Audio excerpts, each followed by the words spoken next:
Hey guys welcome. आप सभी का स्टॉक स्टोरी चैनल पे बहुत बहुत स्वागत है। तो दोस्तों, आज की वीडियो में हम Equitas small finance bank limited के बारे में जानेंगे। उनका आईपीओ लगभग 20 अक्टूबर को आते हुए देखने को मिला और आज के दिन इसकी क्लोजिंग देखने को मिले। तो आईपीओ प्रोसेस अभी फिलहाल तो पूरी तरह से भर चुकी है। तो उसमें डेटा कौन सा हो सकता है, क्या है इंपॉर्टेंट डेटा हो सकता है और क्या फिर से बन सकता है हैप्पीएस्ट माइंड की जैसे ये हमें रैली देखने को मिल सकती है, इस शेयर्स में हम वो जानने वाले हैं। क्योंकि आप सभी को पता है कि हैप्पीएस्ट माइंड में जब कंपनी लिस्ट हो चुकी थी तो उन्होंने जिनको आईपीओ अलॉट हो चुका है उनके पैसे डबल कर दिए थे। तो ऐसा दम इस शेयर्स में, इस कंपनी में है क्या नहीं, वो भी हम चेक करने वाले हैं। और साथ ही साथ जो कि एनालिसिस कंपनी, बड़े बड़े दिग्गज ब्रोकरेज हाउस है, उनकी भी यहाँ पे राय जानने की कोशिश करेंगे कि लॉन्ग टर्म के हिसाब से क्या सही हो सकता है या नहीं, ये इस वीडियो में क्लियर करने वाले हैं। तो इस वीडियो को शुरू करने से पहले दोस्तों, अगर आप शेयर मार्केट में इंटरेस्टेड हो और ऐसे आईपीओ में निवेश करके आप पैसे कमाना चाहते हैं तो आपके पास डीमैट अकाउंट होना बहुत ही ज़रूरी होता है। तो मैंने नीचे अप स्टॉक की लिंक दे दी है, वो लिंक यूज़ करके आप 15 मिनट में ही शेयर मार्केट से जुड़ जाते हैं। अगर आप हमारे चैनल पे नए हो तो इस चैनल को ज़रूर सब्सक्राइब कीजिएगा और हमें मोटिवेट करने के लिए इस वीडियो को लाइक ज़रूर कीजिएगा। अभी बात करते Equitas small finance limited. Actually में ये कंपनी करती क्या है, जिनको पता नहीं मैं उनके लिए बता दूं कि ये एक सेकेंड लार्जेस्ट कंपनी जो कि small finance bank services provide करने में अग्रेसर से, जिनमें अगर देखेंगे तो हाउसिंग फाइनेंस प्रोवाइड करती है, vehicle finance, small scales business के लिए ये फाइनेंस प्रोवाइड करने में अग्रेसर से। तो एक इक्विटास और जानी मानी कंपनी है। इनके आउटलेट देखेंगे बहुत जगह आपको देखने को मिलेंगे, हर जगह इनके आउटलेट्स आपको यहाँ पे देखने को मिलेंगे। तो लार्जेस्ट स्मॉल बैंक कंपनी है। अगर कमर्शियल बैंक और इसमें स्मॉल बैंक में क्या डिफरेंस होता है, तो अगर देखेंगे तो कमर्शियल बैंक का जो जितना भी रेवेन्यूज आता है वो जो लोन प्रोवाइड करते हैं और जो चार्जेस रहते हैं उनसे रेवेन्यू जनरेट होता है। और इनका जो स्मॉल फाइनेंस कंपनी है उनका ज़्यादातर फोकस रेवेन्यू लगभग लेंडिंग प्रोसेस से, लेंडिंग सर्विस प्रोवाइड करने में से आता है। मतलब ये ज़्यादातर अपने कस्टमर के ऊपर फोकस करती है, ऐसा देखने को मिल रहा है। अगर इनके जो आईपीओ आया था लगभग 32 रुपये के आसपास इसका आईपीओ आया था और मार्केट लॉट देखेंगे तो लगभग 450 शेयर्स का देखने को मिला था। क्या फिर से बनने के मतलब हैप्पीएस्ट माइंड जैसा ही इनका सब्सक्रिप्शन हुआ है या नहीं, ये भी इस वीडियो में देखने वाले हैं। तो फर्स्ट ऑफ ऑल तो हम एनएससी की ऑफिशियल वेबसाइट पे देख लेते हैं कि इनका आज का डेटा कैसा, आईपीओ का डेटा कैसा देखने को मिल रहा है। तो अभी इधर यहाँ पे डेटा पूरा मिल जाएगा। तो 20 अक्टूबर को स्टार्ट हुआ और आज के दिन क्लोजिंग होते हुए देखने को मिल रही है। 32 और 33 रुपये के बीच इसका प्राइस रेंज था। फेस वैल्यू 10 का है और जो मार्केट प्राइस है वो 400, मार्केट साइज लॉट साइज है वो 450 शेयर्स का है। और अगर नीचे हम जो इम्पोर्टेंट डेटा है वो अगर देखेंगे तो और भी नीचे स्क्रॉल करता हूँ तो QIB, मतलब यहाँ पे जो QIB के अगर देखेंगे 3.91% यहाँ पे सब्सक्राइब होते हुए देखने को मिल रहा है। और अगर जो फॉरेनर इन्वेस्टर्स, यहाँ पे फॉरेनर इन्वेस्टर्स ने निवेश किया और जो नॉन इंस्टीट्यूशनल इन्वेस्टर्स है वो लगभग 0.22% के आसपास यहाँ पे सब्सक्राइब होते हुए देखने को मिल रहे हैं। और अगर नीचे भी अगर देखेंगे जो रिटेल निवेशक है, जो हमारे जैसे छोटे निवेशक होते हैं, वो लगभग 2.8% के आसपास यहाँ पे सब्सक्राइब करते हुए देखने को मिल रहे हैं। अगर एम्प्लॉयज़ देखेंगे, उनके जो एम्प्लॉयज़ हैं, क्योंकि एम्प्लॉयज़ के लिए उन्होंने रिजर्व से अलग से जो सब्सक्रिप्शन रखा था, क्योंकि उनके चांसेस बहुत यहाँ पे देखने को मिले थे। लगभग 1.84% के आसपास सब्सक्रिप्शन करते हुए देखने को मिल रहे हैं जो इक्विटास के एम्प्लॉयज़ है, एलिजिबल एम्प्लॉयज़ है। और अगर जो शेयर्स होल्डर है, जो एग्जिस्टिंग शेयर्स होल्डर है, क्योंकि इक्विटास होल्डिंग लिमिटेड नाम एक कंपनी जो कि ऑलरेडी एनएससी और बीएससी की वेबसाइट पे लिस्टेड है, तो उनके लिए अलग से उन्होंने रिजर्वेशन रखा था। तो उसके अगर देखेंगे तो 0.42% के आसपास सब्सक्रिप्शन होते हुए देखने को मिल रहा है। अगर और टोटल की बात की जाए तो 1.95% के आसपास इक्विटास स्मॉल फाइनेंस लिमिटेड में हमें अब तक का आज के जो क्लोजिंग डेट था उसमें लगभग 1.95% सब्सक्रिप्शन होते हुए देखने को मिल रहा है। क्या बने, अगर हम राय जानने की कोशिश करेंगे तो उसके लिए हम यहाँ पे वेबसाइट पे आते हैं। जो ईटी मार्केट ऐप है वही यहाँ पे रेकमेंड करने की कोशिश कर रहा है। तो अगर नीचे गौर करेंगे, लगभग यहाँ पे 518 करोड़ इनिशियल आईपीओ इन्होंने इक्विटास ने लाया था। वो डेट हाँ आज 5 बजे के तक डेटा था, क्लोजिंग टाइम था।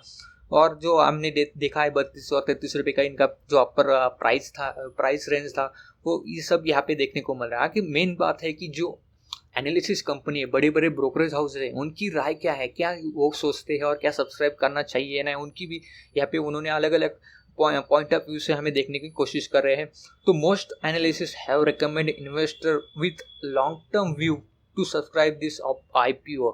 हैप्पीएस्ट माइंड अगर मान सकते हैं, आपको अगर पैसे कमाने, डबल पैसे कमाने हैं और कुछ ही दिनों में अगर कमाने, तो हैप्पीएस्ट माइंड आपके लिए बहुत ही सही हो सकता है। लेकिन अगर इसमें निवेश करना है, क्योंकि एक स्मॉल कैप कंपनी इतनी बड़ी कंपनी और जानी मानी कंपनी है और लॉन्ग टर्म के हिसाब से आपको निवेश करना, ऐसा बहुत मोस्ट एनालिसिस का रिकमेंडेशन हमें देखने को मिल रहा है। तो इन्वेस्टर को लॉन्ग टर्म के हिसाब से अगर देखेंगे, लॉन्ग टर्म के हिसाब से निवेश करना है, ऐसा यहाँ पे दिग्गज ब्रोकरेज हाउस का यहाँ पे कहना है। अगर ICICI सिक्योरिटीज का कहना अगर देखेंगे, strong advance growth along with the maintaining asset quality, और asset quality unserve and underserve customer as a target of a vast opportunity for a business growth. तो एक सभी का ICICI सिक्योरिटी का यही कहना है कि स्ट्रॉन्ग एडवांस ग्रोथ है, इनका जो बिजनेस है उसकी अगर बात की जाए तो इनका परफॉर्मेंस भी उतना तेज़ी से बढ़ते हुए देखने को मिल रहा है। और ज़्यादातर फोकस इनका देखेंगे तो अनसर्व एंड अंडरसर्व कस्टमर के ऊपर है, और इसकी वजह से जो अपॉर्चुनिटी फॉर बिजनेस ग्रोथ, ऐसा ICICI सिक्योरिटी का कहना है। अगर क्वांटम सिक्योरिटी की बात की जाए तो इनका एक कहना है कि SME मतलब जो स्मॉल माइक्रो बिजनेस होते हैं, उसका facing various challenges at operating level in a wake current pandemic and interest waiver issue for public interest legislations. तो यहाँ पर जो क्वांटम सिक्योरिटीज़ है उनका भी यही कहना है, जो पैंडेमिक सिचुएशंस था उसकी बदौलत यहाँ पे थोड़ी सी कमजोरी देखने को मिल रही है। ऑपरेटिंग लेवल भी यही कहना चाहते हैं। अगर नीचे गौर करेंगे, so based on the expectation of improvement in a performance of from year 2022 मतलब 21 का जो क्वार्टर का रिजल्ट आने वाला है उनके onward, we recommend investor to subscribe to issue from a long term perspectives. मतलब यही क्वांटम सिक्योरिटीज का भी यही कहना है, अगर लॉन्ग टर्म के हिसाब से अगर निवेश करोगे तो आशंका हो सकती है, और जो इनके एक्सपेक्टेशन कर रहे हैं कि इंप्रूवमेंट हो सकती है परफॉर्मेंस में।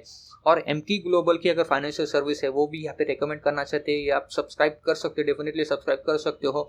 Bye rating on holding company Equitas holding limited with target price 64।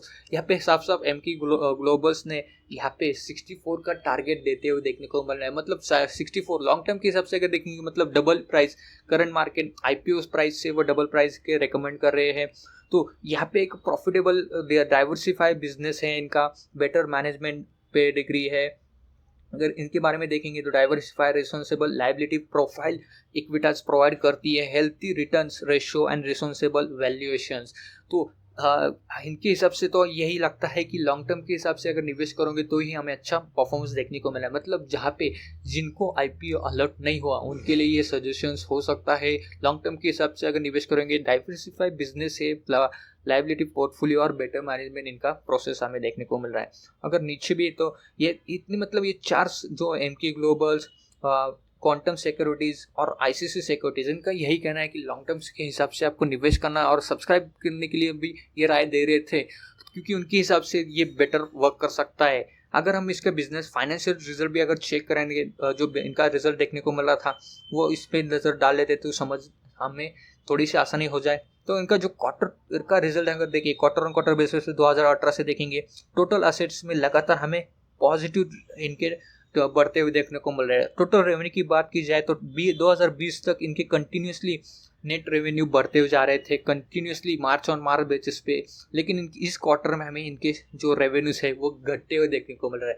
तो जाहिर सी बात है कि एक्सटर्नल इशू था, कोविड-19 का पैंडेमिक सिचुएशन था, इसकी बदौलत हमें इनके बिजनेस में थोड़े से इम्पैक्ट देखने को मिल रहा है। जो सर्विस प्रोवाइड करती है, आप सभी को पता है कि हाउसिंग फाइनेंस लॉकडाउन के चलते पूरा बंद हो चुका था, व्हीकल फाइनेंस वो भी पूरी तरीके से बंद हो चुका था। तो कैसे इनके रेवेन्यू बढ़ जाएंगे?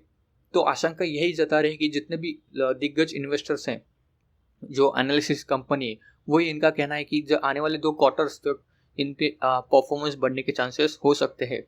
अगर प्रॉफिट आफ्टर टैक्स देखे जाए तो प्रॉफिट आफ्टर टैक्स 2018, 19 और 20 तक देखेंगे तो कंटिन्यूसली लगातार हमें इसमें ग्रोथ ही देखने को मिल रही है, और जून के क्वार्टर में वो थोड़ा सी गिरावट देखने को मिल रही है।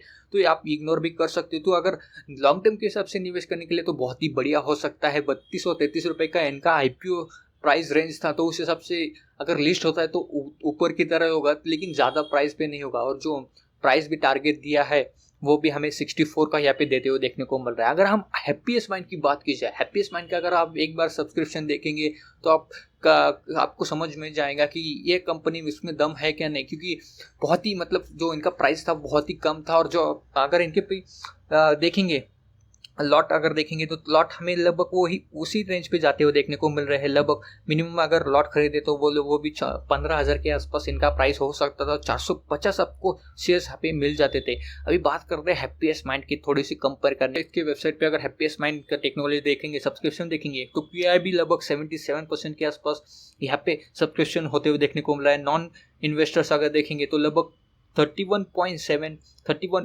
351 पॉइंट के आसपास यहाँ पे देखने को मिल रहा है। रिटेल और निवेशक की बात की जाए तो लगभग 70% के आसपास यहाँ पे ये इनका सब्सक्रिप्शन होते हुए देखने को मिला। मतलब अगर टोटल देखे जाए तो 150% से मतलब 150 टाइम्स यहाँ पे हैप्पीएस्ट माइंड में यहाँ पे सब्सक्रिप्शन होते हुए देखने को मिला। एज कंपेयर किया जाए Equitas small finance bank limited से, तो एक स्मॉल कैंप मतलब एक जानी मानी कंपनी, लेकिन इनका प्राइस बहुत ही स्मॉल था। तो इसकी बदौलत ये भी हैप्पीएस्ट माइंड बहुत जानी मानी कंपनी थी, तो इसकी बदौलत हमें यहाँ पे और जो अशोक सुट्टा जी है वो भी हमें जो बिजनेस इनकी ग्रोथ थे, बिजनेस प्लान थे, उसकी बदौलत हमें इन शेयर्स में डबल प्राइस होते हुए देखने को मिल रहा है। तो यही आशंका हो सकती है कि हमें ये प्राइस जो प्राइस इन्होंने इक्विटास में हमें देखने को मिल रहा है, इसके भी संकेत यही हो सकता है कि लॉन्ग टर्म के हिसाब से अगर निवेश करोगे तो ही हमें बेटर परफॉर्मेंस देखने को।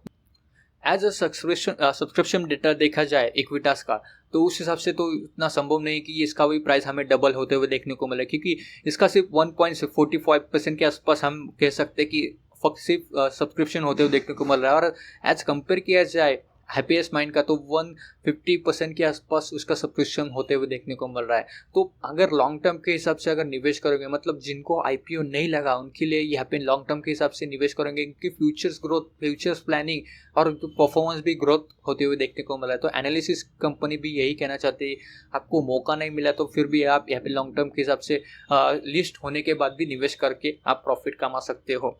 तो आई होप, आशा करता हूँ ये वीडियो आपको पसंद आ गया होगा। तो इस वीडियो को लाइक कीजिए, अपने दोस्तों के साथ शेयर कीजिए। आपके मन में कोई डाउट्स करे तो हमें कमेंट बॉक्स में कमेंट जरूर कर देना। अगर आपने अभी तक हमारे चैनल को सब्सक्राइब नहीं किया तो प्लीज़ जल्दी से जल्दी सब्सक्राइब कर देना और बेल आइकन को जरूर प्रेस करना, क्योंकि अगले वीडियो की नोटिफिकेशन आपको मिलते रहे। तो अब तक के लिए धन्यवाद दोस्तों।